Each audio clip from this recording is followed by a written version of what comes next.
Good morning. Today is July 15th, 2013. Today I'm talking about my brother Mark. My brother Mark is 2.5 years older than me. I always looked up to Mark and wanted to be like him. He was smart, funny, athletic, could sing and act. All the things I felt I wasn't. I am smart in certain areas, but not in others. Mark was smart and bright in all areas. Who wouldn't like to be like an older brother like Mark? He could be serious and also be funny and joke around a lot. Mark got married in his 20s to the love of his life, Joella. They had two boys, Connor and Sam, both loves of their lives. Connor, their son, had two boys, both of Mark and Joellen, both like being grandparents.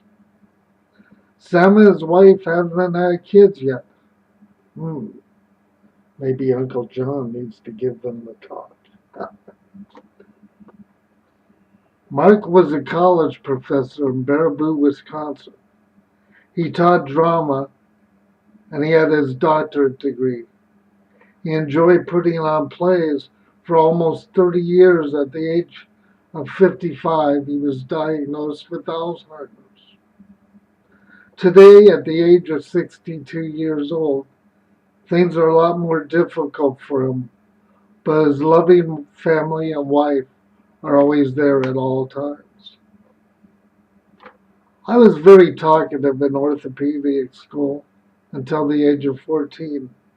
Then I went to regular school and was more quiet in the classroom, unless it was a discussion about sociology, psychology, or philosophy.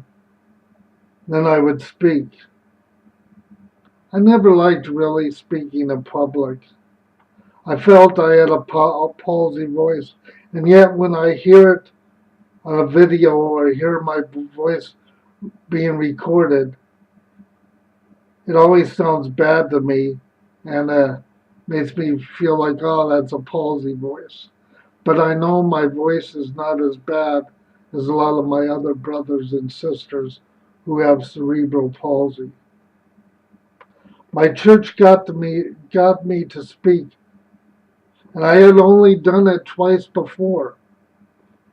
Once when I was in high school in 1971, when I got my electric wheelchair, and all I could do is get up on the stage and say thank you, and then I had to get off because I was terrified.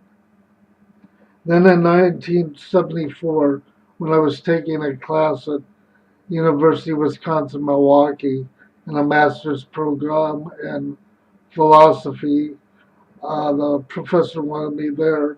I gave a speech about euthanasia. I was real nervous when I first started speaking at church.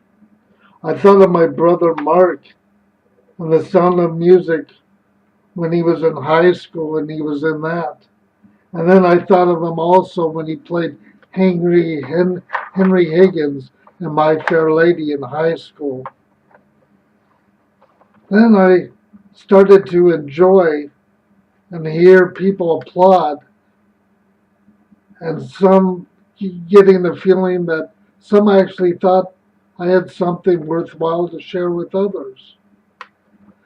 People with disabilities, we often try too hard to blend in because we all know what it is like to be laughed at or bullied by society. Should I be pissed at God for making Mark this way? Should I be pissed at God for having cerebral palsy? If God exists, then He knows it all, not me, not you. If God doesn't exist, then there is no hope in this life, and man created God, and man is God.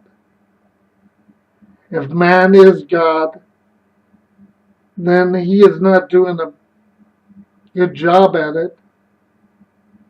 Truth being, angry at things beyond our control is just stupid, and it doesn't change a damn thing. Science has never really proven truth. It just proves that we are all different.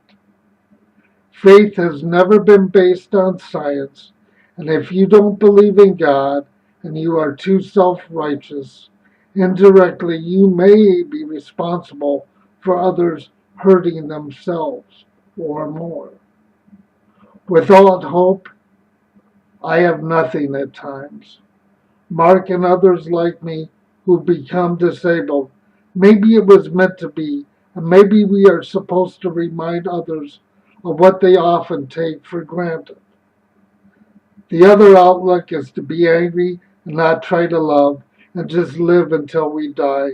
And then the messed up, beautiful people, then they win. Mark, I hear you like listening to my voice. You remind me to do the best I can and not take my life for granted. Many of my disabled friends died of muscular dystrophy at age 13. You and they, I believe, are teachers for us all. The disabled are just not freaks of nature. Thank you, Mark, for being my brother. I love you, and I always will. Have a great day.